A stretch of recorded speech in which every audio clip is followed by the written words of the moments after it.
यूनुस पर फायर हुए राष्ट्रपति, गिरफ्तारी का वारंट, बरसे पुलिस के डंडे। यूनुस का कच्चा चिट्ठा बार बार खुल रहा है, जिसके बाद यूनुस मुंह छिपाए भाग रहा है और तो और अब उनके मुंह पर कालिक तक पोथी जाएगी और पूरे बांग्लादेश में उन्हें घुमाया जाएगा।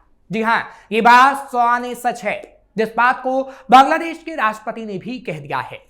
और तो और यूनुस ने भारत के खिलाफ जितना भी जहर उगला, अब उसकी सजा यूनुस को मिलेगी और शेख हसीना के लिए वो रास्ते भी खुल सकते हैं जो ना उनको घर वापसी कराएंगे बल्कि संसद तक भी पहुंचाएंगे, क्योंकि अब बांग्लादेश और भारत के रिश्ते में कोई गांठ नहीं, क्योंकि यूनुस ने जो गांठ लगाई अब वो खुल चुकी है और यूनुस के पीछे पुलिस पड़ चुकी है।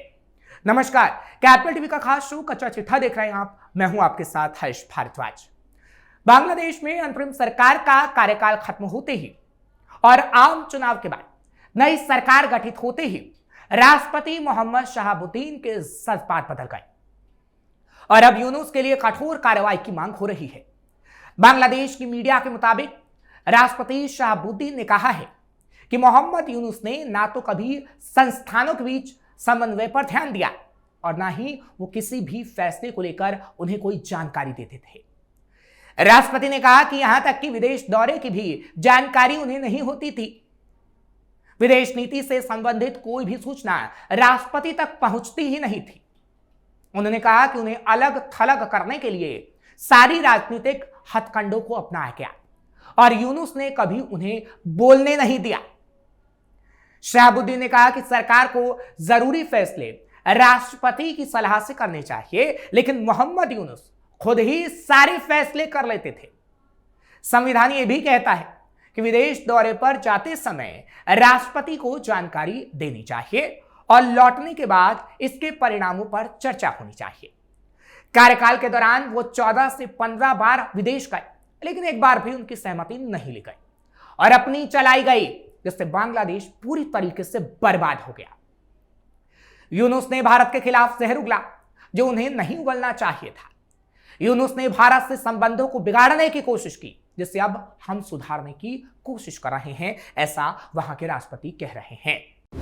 18 महीने का खूनी खेल और हिंदुओं पर कहर। बांग्लादेश के राष्ट्रपति ने बातचीत में जो खुलासा किया है वो रोंगटे खड़े कर देने वाला है। यूनुस सरकार के कार्यकाल को उन्होंने असंवैधानिक और हिंसक बताया। आवामी लीग के हटते ही 18 महीनों तक धार्मिक अल्पसंख्यकों, विशेषकर हिंदुओं के खिलाफ लगातार हिंसा हुई। उनके परिवार मारे गए, संपत्तियां छीन ली गई, बिजनेस बर्बाद कर दिए गए, लोग सच में घुटनों पर आ गए थे। राष्ट्रपति ने बताया कि महिलाओं की हालत बदतर थी, उन्हें अपनी मर्जी से कपड़े पहनने तक की आजादी नहीं थी। अगर कोई महिला बिंदी लगाती तो मोरल पुलिस उसे निशाना बनाती। बांग्लादेश में डर और अनिश्चितता का माहौल था और यूनुस ने उसके लिए कुछ नहीं किया। हसीना का गोल्डन एरा वर्सेस यूनुस का विनाश। राष्ट्रपति ने शेख हसीना और यूनुस के कार्यकाल की तुलना करते हुए अंतरिम सरकार को आईना दिखाया। शेख हसीना ने भारत की सुरक्षा रेड लाइंस का सम्मान किया, जिससे बांग्लादेश अमीर बना और इकोनॉमी बूम पर थी। पिछले 18 महीनों में यूनुस सरकार ने भारत से पंगा लिया और सहयोग बिगाड़ने की कोशिश की। नतीजा यह हुआ कि बांग्लादेश की इकोनॉमी गर्त में चली गई।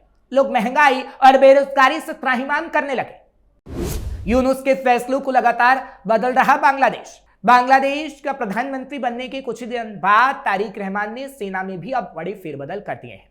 एक तरफ राष्ट्रपति ने किस तरीके से यूनुस की सच्चाई बताई वो हमने आपको दिखाई, लेकिन अब यूनुस के फैसले किस तरीके से पलटे जा रहे हैं वो आपको बता रहे हैं। दरअसल रविवार को जारी आदेशों में ऑपरेशनल और इंटेलिजेंस पदों पर नई नियुक्तियां की गई। भारत में तैनात रक्षा सलाहकार brigadier general MD Hafizur Rahman को मेजर जनरल पद पर प्रमोट कर दिया गया। उन्हें वापस बुलाकर 55वीं इन्फेंट्री डिवीजन का जनरल ऑफिसर कमांडिंग नियुक्त कर दिया गया। Lieutenant general Mohammad manure Rahman को सेना का चीफ ऑफ जनरल स्टाफ यानी CGS बना दिया गया है। वो इससे पहले army training and doctrine command के प्रमुख थे। उन्होंने लेफ्टिनेंट जनरल मिजानुर रहमान शमीम की जगह ली है, जिन्हें रिटायरमेंट लीव पर भेज दिया गया था। यानी यूनुस के सारे फैसले अब पलटे जा रहे हैं। आर्म्ड फोर्सेस डिवीजन और फील्ड कमांड में भी बदलाव। वही मेजर जनरल केसर आशीष चौधरी को directorate general of forces intelligence यानी DGFI का डायरेक्टर नियुक्त किया गया है। वो आर्मी मुख्यालय में ब्रिगेडियर जनरल के पद पर कार्यरत थे। उन्होंने मेजर जनरल मोहम्मद जहांगीर आलम की जगह ले ली है, जिन्हें फिलहाल विदेश मंत्रालय में राजदूत के रूप में नियुक्त किया गया है। लेफ्टिनेंट जनरल मीर मुशफिकुर रहमान को सशस्त्र बल डिवीजन का प्रिंसिपल स्टाफ ऑफिसर यानी PSO बनाया गया है। वो इससे पहले चटगांव स्थित 24वीं इन्फेंट्री डिवीजन के जनरल ऑफिसर कमांडिंग यानी GOC थे। मौजूदा PSO lieutenant general SM Kamarul Hasan को विदेश मंत्रालय में राजदूत के पद पर ट्रांसफर कर दिया गया। मेजर जनरल JM इमदादुल इस्लाम को ईस्ट बंगाल रेजिमेंटल सेंटर का कमांडेंट नियुक्त किया गया। वहीं मेजर जनरल फिरदौस हसन सलीम को 24वीं इन्फेंट्री डिवीजन का GOC बना दिया गया। यानी ये सारे फेरबदल इसलिए किए गए क्योंकि यूनुस ने जो आर्मी का गठन किया था वो यूनुस की सुनती थी, लेकिन तारिक रहमान लोकतंत्र में अब ऐसी आर्मी लेकर आए हैं जो कहीं ना कहीं खास तौर पर अपने देश की रक्षा करेगी और साथ वाले देश से संबंध को मजबूत करेगी। बांग्लादेश सेना में फेरबदल क्यों हुआ? यह बड़ा फेरबदल तारिक रहमान की नई BNP सरकार के लिए सेना पर अपनी मजबूत पकड़ बनाने का बड़ा कदम माना जा रहा है। फरवरी 2024 में छात्र आंदोलन से शेख हसीना की सरकार गिरने के बाद मोहम्मद यूनुस की अंतरिम सरकार बनी थी, जिससे सेना के कई शीर्ष पदों पर अपने करीबी या पुरानी व्यवस्था से जुड़े अधिकारियों को तैनात किया गया था। अब 12 फरवरी 2026 के चुनाव में BNP की भारी जीत के बाद तारिक रहमान 17 फरवरी को प्रधानमंत्री बने, तो नई सरकार ने जल्दी से इन पदों पर बदलाव किए। इसके पीछे मुख्य वजह यह माना जा रहा है कि पुराने अधिकारी यानी जो यूनुस सरकार से जुड़े थे को हटाकर BNP के करीबी या नई सरकार के प्रति वफादार अधिकारियों को महत्वपूर्ण कमांड और खुफिया पद दिया गया, ताकि सेना नई सरकार के खिलाफ कोई असंतुलन पैदा ना कर सके और सेना मजबूत हो सके। इस फेरबदल से क्या फायदा? पहला, सरकार मजबूत होगी, यानी सेना के बड़े पदों पर नए अधिकारियों की नियुक्ति से नई सरकार को सेना का साफ समर्थन मिलेगा। इससे सरकार के खिलाफ बगावत या अस्थिरता की संभावना कम हो सकती है, खासकर जब हाल में देश में राजनीतिक तनाव रहा हो। दूसरा, पुरानी व्यवस्था के प्रभाव कम होंगे, यानी जो अधिकारी पिछली सरकारों जैसे मोहम्मद यूनुस या शेख हसीना के करीबी माने जाते थे उन्हें हटाया या दूसरे पदों पर भेजा गया। इससे नई सरकार के विरोधी माने जाने वाले लोगों का प्रभाव कम होगा। तीसरा, भारत से संबंधों पर असर, यानी भारत में तैनात रक्षा सलाहकार को वापस बुलाकर नई जिम्मेदारी दी गई है। इससे दिल्ली में बांग्लादेश की मिलिट्री लीडरशिप बदलेगी। आगे चलकर भारत बांग्लादेश रिश्तों में थोड़ा नया संतुलन देखने को मिल सकता है और भारत के साथ दोस्ती प्रगाढ़ होगी। चौथा, सेना का फोकस बदलेगा, यानी नए अधिकारियों के आने से सेना का फोकस राष्ट्रीय सुरक्षा और रक्षा पर ज्यादा हो सकता है। इससे सरकार को अर्थव्यवस्था, कानून व्यवस्था और विकास जैसे मुद्दों पर काम करने का ज्यादा मौका मिलेगा। कुल मिलाकर यह फेरबदल नई सरकार की पावर कंसोलिडेशन का हिस्सा है, यानी सत्ता को मजबूत करना और पुरानी व्यवस्था से जुड़े जोखिम को खत्म करना। एक्सपर्ट का मानना है कि इससे तारिक रहमान की सरकार को अगले कुछ महीनों में ज्यादा स्थिरता मिलेगी और यूनुस के फैसले को जब पलटा गया है तो तारिक रहमान भारत के साथ रिश्ते अच्छे चाहते हैं और आगे आने वाले समय में बांग्लादेश का विकास चाहते हैं। यूनुस के समर्थकों पर सेना चलाएगी डंडे।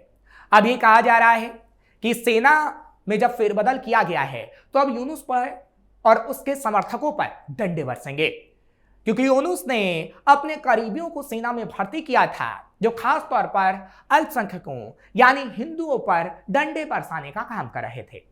लेकिन अब तारिक रहमान ने पूरी तरीके से स्थिति को बदल दिया है। अब तारिक रहमान ने जो सेना में बदलाव किया है उनको निर्देश दिए गए हैं कि अगर कोई भी उत्पात मचाने की कोशिश करे तो उस पर डंडे बरसाए जाए और उसे जेल में डाल दिया जाए। क्योंकि पिछले दिनों हमने देखा था कि किस तरीके से यूनुस के समर्थकों ने बाकायदा एक प्रेस कॉन्फ्रेंस की थी जो यूनुस की सरकार में सलाहकार था और उसने चेतावनी सरकार को दी थी और कहा था कि हम सड़क पर प्रदर्शन करेंगे क्योंकि जो तारिक रहमान फैसले ले रहे हैं वो सही नहीं है और जो फैसले यूनुस ले रहे थे वो सही थे। शायद यूनुस के समर्थक ये भूल गए कि अब यूनुस नहीं तारिक रहमान है और लोकतांत्रिक तरीके से चुनाव हुए जिसके बाद जनता ने यह फैसला दिया है और शायद वो ये भी भूल गए कि तारिक रहमान आगे आने वाले समय में बड़ा फैसला ले सकते हैं और उसकी वजह से यूनुस के समर्थक मुश्किल में आ सकते हैं। और आज ऐसा ही हुआ कि तारिक रहमान ने कई बड़े फैसले लिए, जिसकी वजह से यूनुस के समर्थक इस वक्त काफी मुश्किल में हैं और अब उन पर सेना के भी डंडे बरसेंगे। क्योंकि पहले जो हमने आपको तस्वीरें दिखाई हैं वो पुलिस के डंडे बरसते हुए दिखाए, लेकिन अब जब सेना में बदलाव हुआ है तो सेना भी यूनुस के समर्थकों पर डंडे बरसाएगी और यूनुस के खिलाफ वारंट भी जारी करेगी। क्योंकि यूनुस ने और उसके समर्थकों ने मिलकर बांग्लादेश को गर्त में ले जाने का काम किया, इकोनॉमी पूरी तरीके से बर्बाद हो गई और देश को कट्टरपंथ की तरफ ढकेल दिया गया।